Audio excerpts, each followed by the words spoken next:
All right, so looking at global winds. Now, I know we talked about this briefly before we dismissed from school, but let's have another look at it. All right, so we have our different types of global winds, right? We have our polar easterlies, right, on top and bottom, our prevailing westerlies, right? They're coming from the west, blowing towards the east, right? Coming from the west towards the east, as you see the arrows pointing. And then we have our trade winds going from east to west. All right, so, and if you look lower down here, we see westerlies, wind goes from west to east. Easterlies, wind goes from east to west. And our trade winds, wind goes from east to west. All right. So again, our global winds affect our local weather, our global weather, because our wind can bring and carry the different kinds of weather that we experience. So that's why it's important to be aware of these global winds, because you know where they're coming from and what direction that they are headed and what kind of weather might be traveling with them. All right, so what type of the world's winds affects the United States?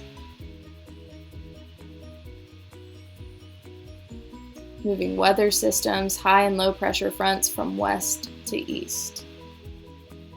All right, so again, going to our next page, talking about our jet stream and our Gulf Stream. So again, you've probably watched videos about the jet stream, Gulf Stream. This is just to put words to what you've been learning about.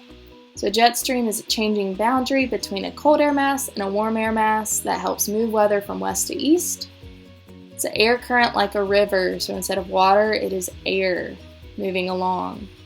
The Gulf Stream, a warm ocean current that affects local weather on the east coast from the Gulf of Mexico. So again, these currents, when we're talking about currents, whether it be an air current or an ocean current, they carry different types of things with them. So an air current might be carrying different kinds of weather with it, and that could impact wherever this jet stream ends up. All right, so thinking about ocean currents, a warm ocean current at that, what type of creatures might be able to live there? What type of creatures might not be able to live there because of this Gulf Stream? So again, these are things to be thinking about as you're continuing to learn about these different kinds of global weather. All right, so we are going to take a few minutes to talk about global weather and answering some of the questions on these flaps. All right, so we're going to go on down the line. We're going to talk through these. I will include pictures at the end of this if you would like to copy down these notes, but we're just going to go through them. All right, so feel free to listen, feel free to take notes on these, and you should be able to answer these after all of the resources and notes and information that we've talked about, either when we were in class or online through the Science Canvas course. So let's start with jet streams. What are jet streams? How do jet streams impact weather? All right, so we look at our picture given down here. We see our jet stream cutting through our cold air and our warm air.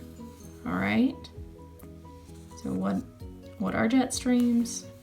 You can see it right here. We can go into more detail based off our notes given previously. So, how do jet streams impact weather? It bends and dips and brings air from polar and subtropic areas. So, you see it bending and dipping here, and it is bringing the air from different areas. All right, so water currents. What causes ocean currents? How do ocean currents impact weather? Wind. Wind causes these ocean currents. All right, so you can see with our arrows different directions of our currents.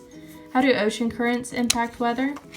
Well, warm ocean currents are from the equator and cold ocean currents are from the poles. All right, so we see that we have different currents transporting the cold or the warm water. All right, so this can impact our area of thinking about, okay, what lives in the ocean? We have different fish that live in the ocean, different nutrients in our water. And based off that, we have different things being brought upon these currents. That means different things can live there, different things can't live there at a given point in time. So it can impact the environment for those creatures. It can also impact the people in these areas as well. Air pressure. What happens in a high pressure system? What happens in a low pressure system? So again, we've talked about this before, but in our high pressure system, we have cool, dry weather, and it is nice and sunny, right? Because remember our H, happy, good weather, nice sunny weather.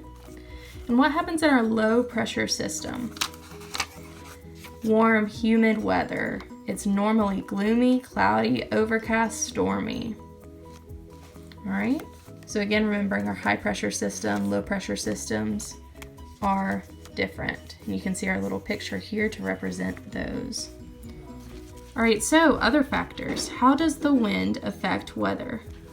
How can clouds over the ocean affect temperature elsewhere? All right, so it moves clouds and precipitation.